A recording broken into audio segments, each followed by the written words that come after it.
everybody. Here we are, day 5 of the 22 push-up challenge, or in our case, 22 days of talking about and addressing the issue of veteran suicide.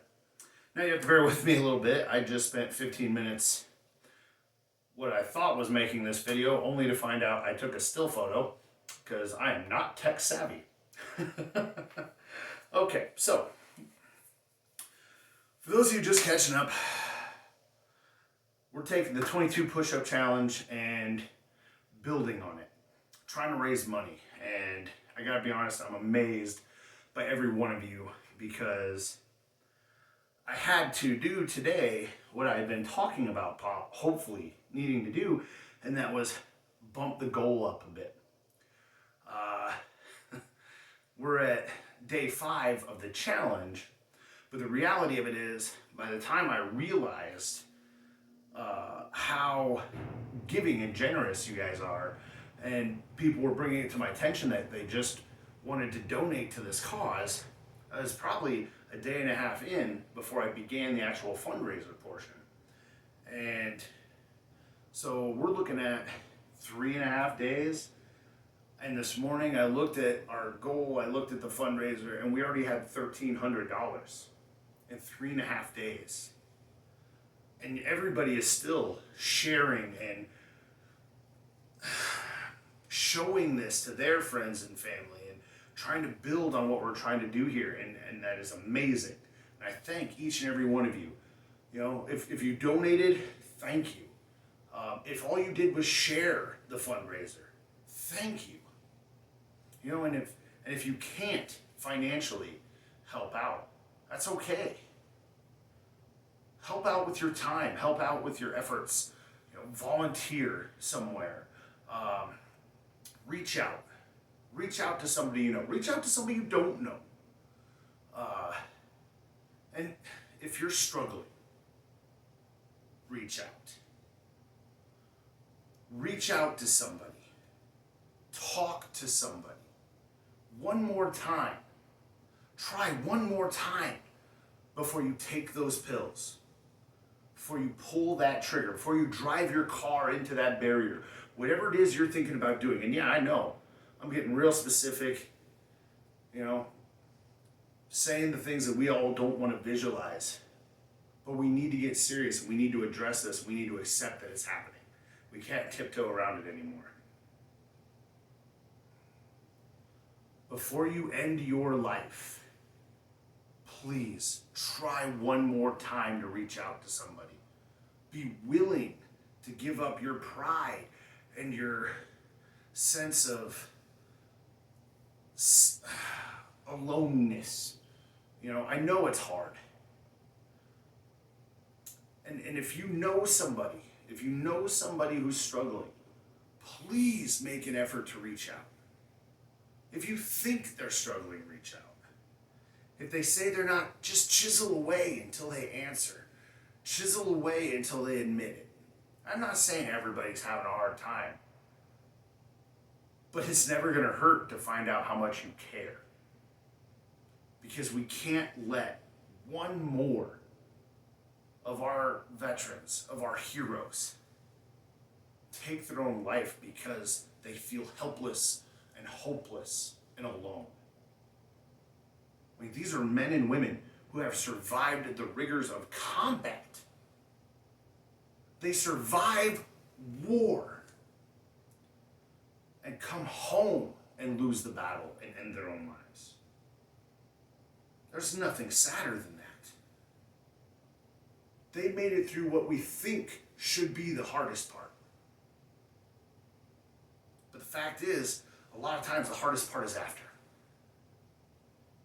Because it's easy in the moment to get through it, to fight through it, to do your job for those next to you, to the left and the right of you.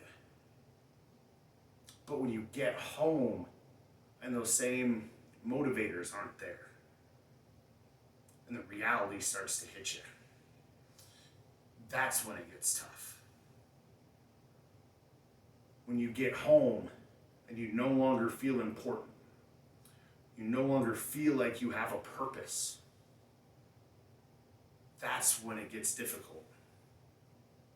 But you do matter. You do have a purpose. So let's help them find that purpose. Let's help them find that hope again. And that's what we're doing.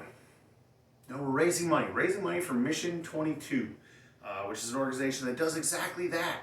They help the helpless. They give hope to the hopeless. You know, suicide hotlines, jobs, education, awareness, anything that can help with this sorry, I keep trying to say pandemic, but realistically, what else can we call it?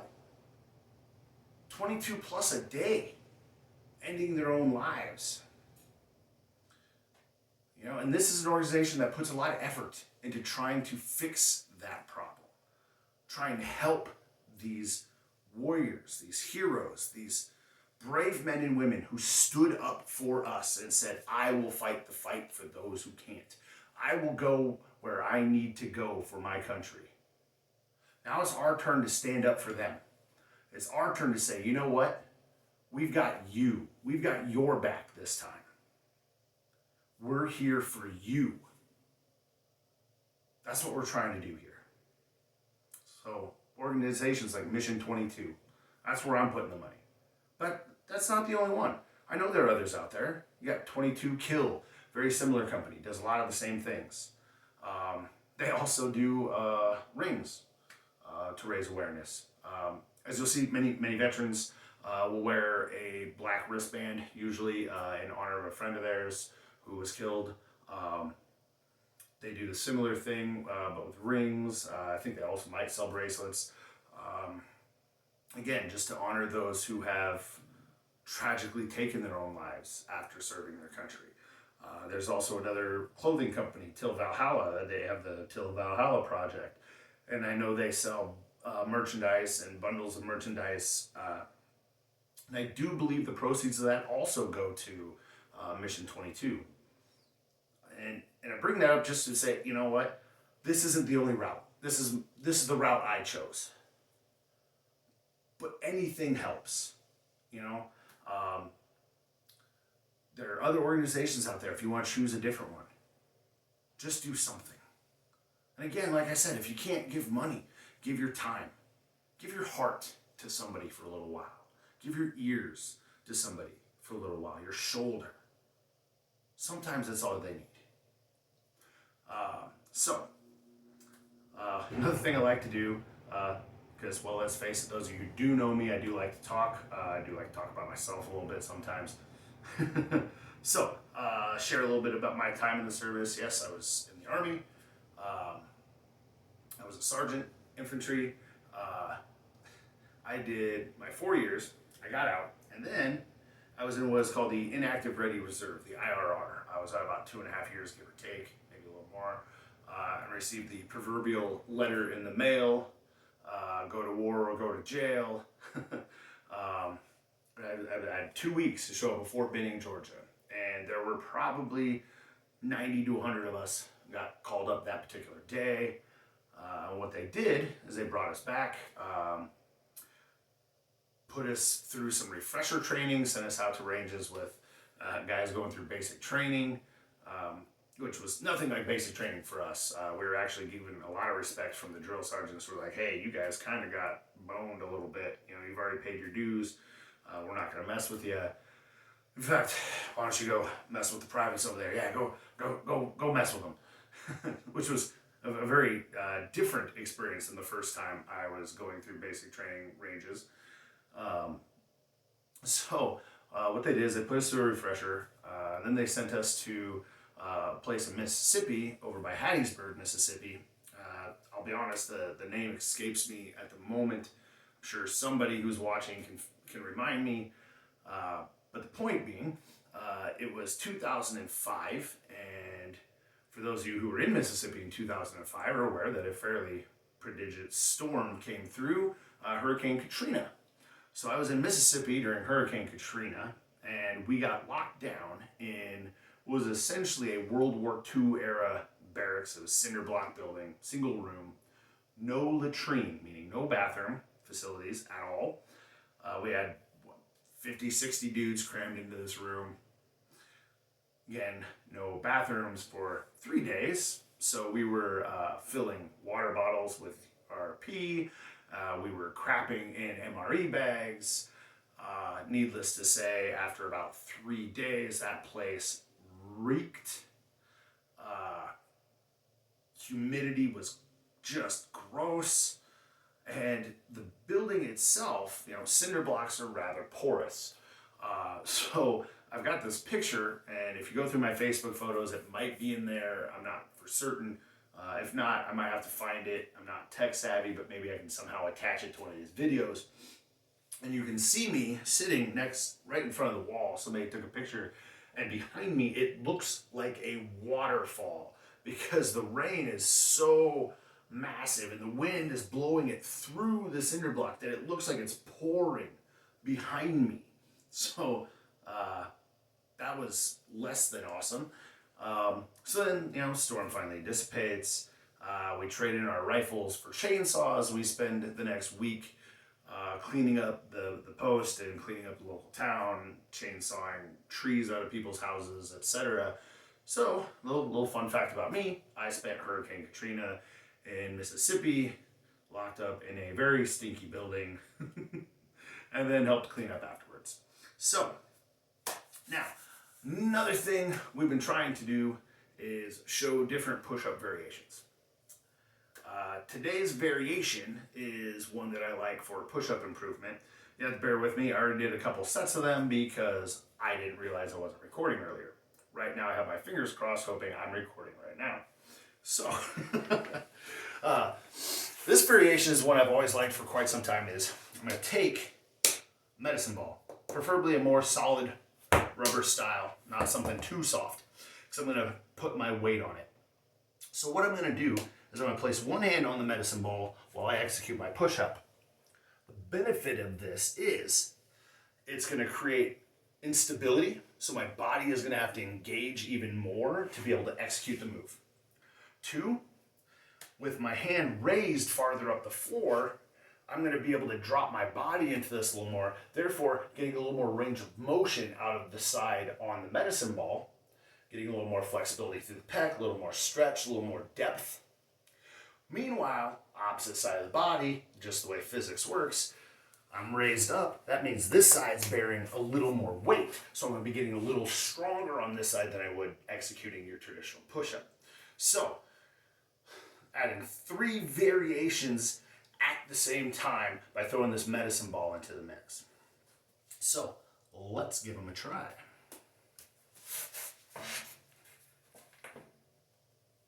1, 2, 3,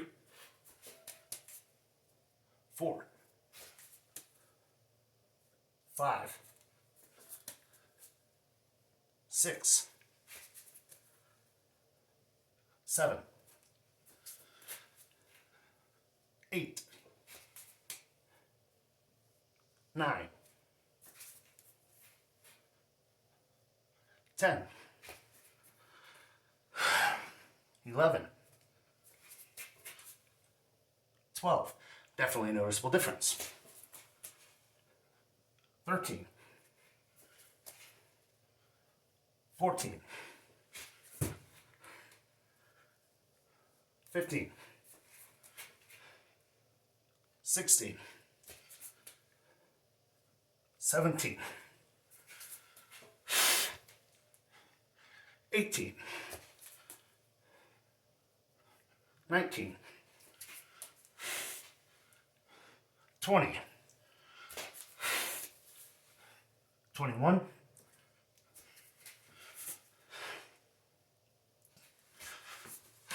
22. They were challenging.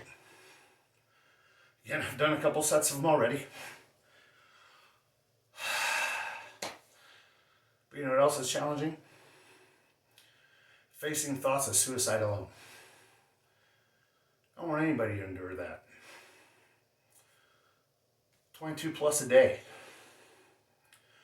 22 plus a day. of our heroes taking their own lives. I don't know about you. That's 22 plus too many. So let's make a difference.